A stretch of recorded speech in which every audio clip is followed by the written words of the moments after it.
ஜல்ஜீவன் திட்டப்பணிகளில் 600 கோடி ரூபாய் நிலுவை என குற்றம் சாட்டி முதல்வருக்கு மனு அளிக்க தமிழ்நாடு அரசு ஊரக வளர்ச்சித்துறை ஒப்பந்ததாரர்கள் நலச்சங்கத்தினர் முடிவெடுத்துள்ளனர்.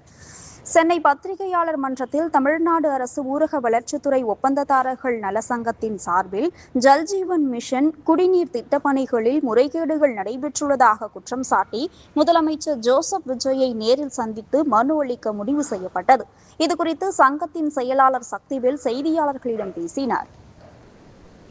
அப்போது கடந்த 2023 முதல் 2026 வரை செயல்படுத்தப்பட்ட ஜல்ஜீவன் திட்டப்பணிகளில் பல்வேறு முறைகேடுகள் நடைபெற்றுள்ளதாகவும், திட்டப்பணிகள் முழுமையாக நிறைவேற்றப்படாத நிலையிலும் அரசுக்கு நிதி இழப்பு ஏற்பட்டுள்ளதாகவும் தெரிவித்தார். கடந்த 1.5 ஆண்டுகளில் பணி முடித்த அரசு ஒப்பந்ததாரர்களுக்கு வழங்கப்பட வேண்டிய சுமார் 600 கோடி நிலுவைத் தொகை இன்னும் வழங்கப்படவில்லை என்றும் அவர் குற்றம் சாட்டினார். மேலும் ஜல்ஜீவன் திட்டப்பணிகளுக்காக ஒதுக்கப்பட்ட நிதியில் பல்வேறு முறைகேடுகள் நடைபெற்றதாகவும் கூறியுள்ளார்.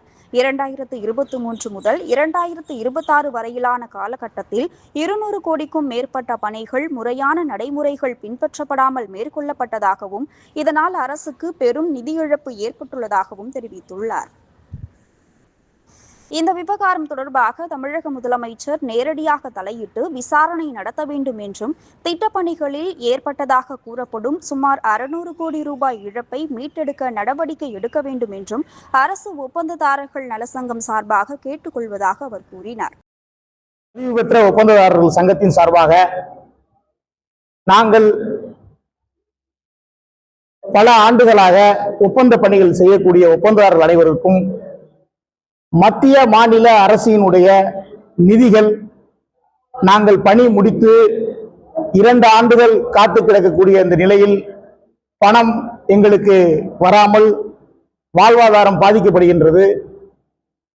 பொதுமக்களுக்கு கிடைக்கக்கூடிய குறிப்பாக குடிநீர் திட்ட பணிகள் JJM ஸ்கீம் அந்த பணிகளில் பணி செய்து தமிழகம் முழுவதும் சுமார் 600 கோடி ரூபாய் 2 வருடங்களாக ஒப்பந்ததாரர்களுக்கு வழங்காமல்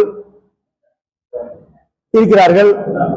ஒவ்வொரு மாவட்டத்திலும் 100 கோடி 50 கோடி 40 கோடி என்ற நிதிகள் எங்களுக்கு கிடைக்கவில்லை. அந்த பணம் எங்கிருக்கிறது?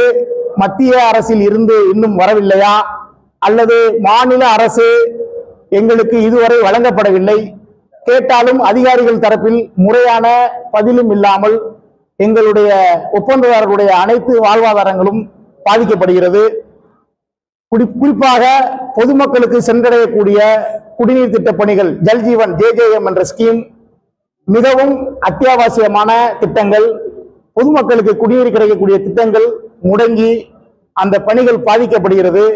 ஒப்பந்ததாரர்களுடைய நிதி சுமை இழப்பை ஏற்பட்டு அடுத்த ஒப்பந்த பணியில் கலந்து கொள்ள முடியாமல் தமிழகம் முழுவதும் சுமார் 6000 ஒப்பந்ததாரர்கள் இருந்த சூழ்நிலையில் இன்று 50 பேர் கூட பணி செய்ய முடியாமல் அரசினுடைய ஒப்பந்த பணிகள் பாதிக்கப்படுகின்றது.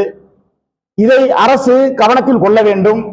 நாங்கள் பல முறை அதிகாரிகளை சந்தித்து மனு அளித்தோம். அரசு அதிகாரிகளையும் சந்தித்து மனு அளித்தோம்.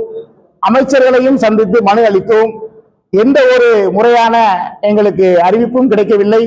பணமும் கிடைக்காமல் நாங்கள் நிற்கதியாக இருக்கப்பட்டிருக்கின்றோம். இதே போல மத்திய அரசினுடைய NRGS தேசிய ஊரக வேலை வாய்ப்பு உறுதி திட்டத்தின் கீழும் இதுவரை எங்களுக்கு நிதி கிடைக்கவில்லை. நிதி கிடைக்காமல் பணி செய்ய அதிகாரிகள் வற்புறுத்துகிறார்கள், வலியுறுத்தி வருகிறார்கள். பணி செய்யவில்லை என்றால் எங்களுக்கு அடுத்த வாழ்வாதாரம் கிடையாது. அடுத்த பிழைப்பை தேடி நாங்கள் செல்வதற்கு வழி இல்லாமல் ஒப்பந்த பணியை 100% முடித்துவிட்டு பணத்திற்காக நாங்கள் காத்துக் கொண்டிருக்கின்றோம். இதை அரசின் கவனத்திற்கு பத்திரிகையாளர்களாகிய நீங்கள் தான் கவனத்திற்கு கொண்டு சென்று எங்களுக்கு நிதி கிடைக்க வழிவகை செய்ய வேண்டும். மேலும் இக்கோரிக்கைகள் குறித்து துறை சார்ந்த அமைச்சர் மற்றும் அதிகாரிகளுக்கு பலமுறை மனு அளித்தும் இதுவரை எந்த நடவடிக்கையும் மேற்கொள்ளப்படவில்லை. அதனால் தமிழக முதலமைச்சரிடம் மனு அளிக்க உள்ளதாக அவர் கூறினார். அவருடன் சங்கத்தின் தலைவர் தமிழரசன், பொருளாளர் சவுந்தரபாண்டியன் உட்பட மாநில நிர்வாகிகள் பலர் உடனிருந்தனர்.